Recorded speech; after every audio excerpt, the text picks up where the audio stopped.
So this concept that we're going to explore is called the 3 levels of conversation. And this is one of the core concepts of circling that I find so helpful in introducing what circling is and how to access it, not just in circling, but out in the world. So the idea is that there are 3 different layers of conversation anywhere in life. So the first layer is the informational layer. So this is the information I'm giving you right now. Information is anything that's about the world outside of us. Science, politics, religion, architecture, nature, anything that we could talk about outside of ourselves. That's the informational level of conversation. Level number 2, the personal. So the personal level of conversation is when we're sharing about ourselves, our personal history, our feelings, right? What's going on for us right now in our lives. That's level 2. Now, most conversations in the world happen at level 1 and level 2. Level 3 is the relational conversation.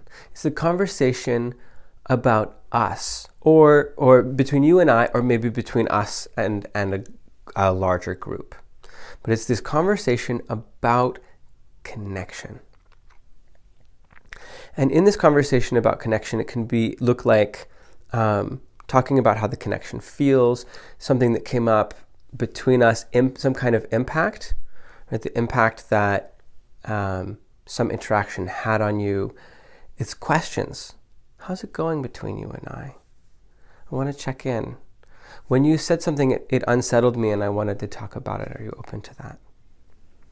Now, historically, I'd only used this level of conversation with my closest friends and my intimate partners. I think there's a reason for that. Relational layer of conversation is almost like the foundational language of intimacy, right? It's often a place that we only go when we're already really close. Now, when we make these 3 different layers of conversation explicit, suddenly we have access to do these things on purpose.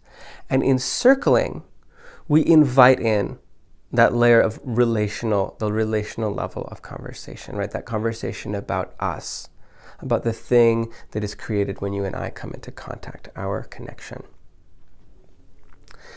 And being able to understand this gives you agency around creating intimacy with people that I find really powerful, not just inside of circling, but in life.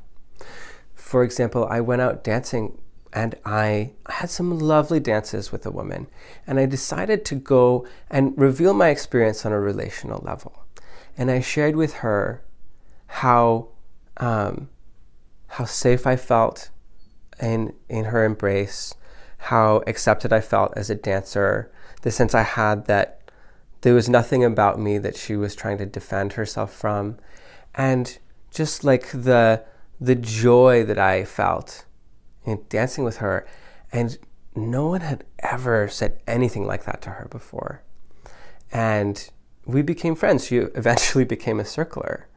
But it suddenly created a rapport and a connection that was really intimate and really powerful. So I invite you to use this concept when you're introducing circling or any other practices where you're wanting to invite that sense of, can we talk about how it's going between you and I? That level of conversation.